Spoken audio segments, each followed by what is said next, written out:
नमस्कार। मैं डॉक्टर जगदीश नाइक, महाराष्ट्र से। मैं एक मनोविकार तज्ञ हूँ।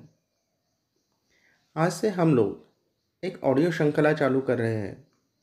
उसका मूल उद्देश्य है सभी भारतीयों को अपने भारतवर्ष के वैज्ञानिकों का कार्य सभी लोगों तक पहुँचाना और उन सभी वैज्ञानिकों पर गर्व महसूस करना। इस ऑडियो श्रृंखला का नाम है भारत के महान वैज्ञानिक। आज हम भारत के ऐसे ही महान वैज्ञानिक के बारे में सुनेंगे। वो है बौधायन। आज सारे संसार के स्कूलों में जो ज्यामिति पढ़ाई जाती है वह असल में यूक्लिड की ज्यामिति है। ईस्वीसन पूर्व 300 के आसपास, यानी आज से लगभग 2300 साल पहले, यूक्लिड मिस्र के प्रसिद्ध विश्वविद्यालय में गणित के आचार्य थे।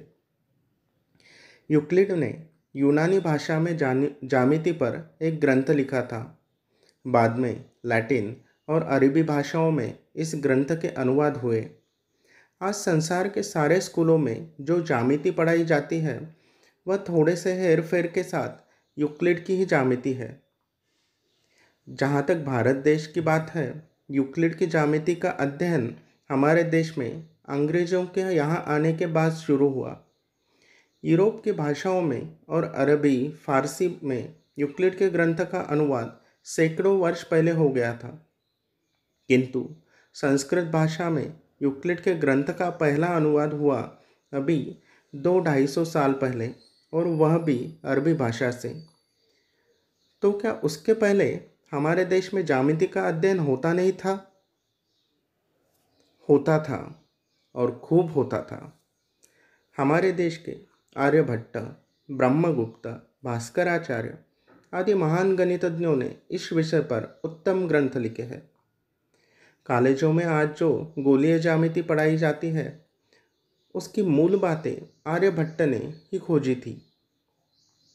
मिस्र या यूनान में ज्यामिति के अध्ययन का आरंभ क्षेत्रमापन से हुआ, परंतु हमारे देश के प्राचीन काल में ज्ञान विज्ञान की बहुत सी बातें खोजी गई धर्म कर्म के साथ।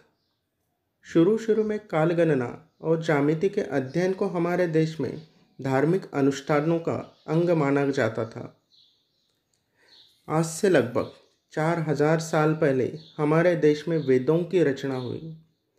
लगभग 1000 साल बीत जाने पर जब वेदों की भाषा पुरानी पड़ गई तो इनके अध्ययन को सरल बनाने के लिए शिक्षा, व्याकरण, ज्योतिष, कल्प आदि 6 वेदांगों के अंतर्गत अनेक ग्रंथ रचे गए। इनमें कल्प सूत्रों को 2 भागों में बांटे गए। एक था गृह्य सूत्र और दूसरा श्रोत सूत्र। श्रोत सूत्रों के अंतर्गत परिशिष्ट के रूप में शूल्व सूत्र जोड़े गए। इन्हीं शूल्व सूत्रों में हमारे देश के प्राचीन ज्यामिति देखने को मिलती है। आरंभ में कई शूल्व सूत्र रहे होंगे, परंतु इस समय केवल 8 ही शूल्व सूत्र मिलते हैं। इनके रचयिता है बौधायन, अपस्थंभ, कात्यायन, मानव, मैत्रायणी, वराह, सत्याषाढ़ और वाधूल। इनमें बौधायन का शूल्व सूत्र सबसे बड़ा और संभवतः सबसे प्राचीन है। विद्वानों का मत है कि ये शूल्व सूत्र ईस्वीसन पूर्व 800 से ईस्वीसन पूर्व 500 के बीच में, अर्थात यूक्लिड के पहले रचे गए थे। शूल्व का अर्थ था मापना। बाद में इसका अर्थ हुआ धागा या रस्सी जिससे मापन किया जाता है। इसलिए शूल्व सूत्रों में उस समय के हमारे देश की ज्यामिति के लिए शूल्व विज्ञान नाम मिलता था। वेदों में अग्नि की स्तुति में बहुत से मंत्र रचे गए हैं। जाना पड़ता है कि ऋग्वेद के समय में भी यज्ञों की अग्नि के लिए वेदियाँ बनाई थी। वेदियों के आकार, प्रकार आदि के बारे में सबसे अधिक सूक्ष्म जानकारी जिन पुस्तकों में मिलती है वे है यही शूल्व सूत्र। ये शुल्व सूत्र वेदियों के निर्माण की सूक्ष्म विधियां बतलाने के उद्देश्य से ही लिखे गए थे। हर यज्ञ के लिए एक विशेष आकार, प्रकार और ऊंचाई की वेदी बनाने के नियम थे।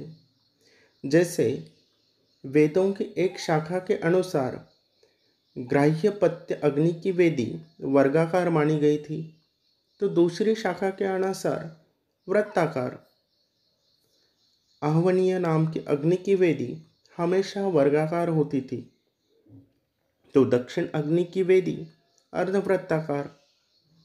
परंतु इन सभी वेदियों की रचना के बारे में नियम था कि इनके क्षेत्रफल हमेशा एक व्याम मतलब 120 उंगलियां ही होना चाहिए। थोड़ा विचार करने पर पता चलता है कि इन नियमों के तीनों वेदियों की रचना के लिए ज्यामिति के कई नियम जानकारी जरूरी होना है। जैसे एक दी हुई रेखा पर वर्ग तैयार होता है, वृत्त को वर्ग में बदलना, वर्ग को वृत्त में बदलना, वृत्त को दुगना करना आदि। यूक्लिड की ज्यामिति में हमेशा पाइथागोर का प्रमेय पढ़ते हैं। यह प्रमेय हमें बतलाता है कि किसी आयत के विकर्ण पर खींचा गया वर्ग क्षेत्रफल में उन दोनों वर्गों के समान होता है जो दोनों भुजाओं पर खींचे गए। अब देखिए बौद्धायन शुल्व सूत्र का एक सूत्र, दीर्घ चतुरस्रस्य शगयास्तु रज्जु पार्श्वमाणि तिर्यमाणि च यत्र पुच्छभूते कुरुदुभयां करोति। यानी बौद्धायन का शुल्व सूत्र या पाइथागोर का शुल्व सूत्र एक ही बात बताता है। मतलब सच्चाई तो यह है कि पाइथागोर के नाम से आज जो प्रसिद्ध प्रमेय उसके बहुत पहले से शुल्व सूत्रकारों ने यह ज्ञान किया था। चीन और बेबीलोन के गणितज्ञों को भी यह ज्ञात था। इसी प्रकार आज के पाश्चात्य गणित में ऐसे अनेक सूत्र हैं जिनकी खोज भारत के गणितज्ञों ने की थी, परंतु इन नियमों के साथ आज हमारे भारतीय गणितज्ञों के नाम जुड़े हुए देखने को मिलते नहीं। यही हाल शुल्व सूत्रों के ज्यामिति के बारे में है। आज हम इस बात का आग्रह नहीं कर सकते कि पाइथागोर के प्रमेय का नाम शुल्व प्रमेय होना चाहिए।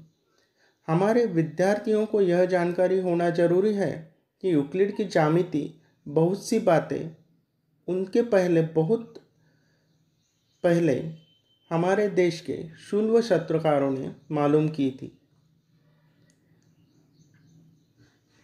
इस श्रृंखला का यही उद्देश्य है कि जो बातें हमें हमारे विद्यार्थियों को मालूम नहीं है, जो खोज हमारे देश में हुई लेकिन उसके बारे में बहुत कम जानकारी हम लोगों को है, वही जानकारी हम पूरे भारतवर्ष तक पहुंचाना चाहते हैं।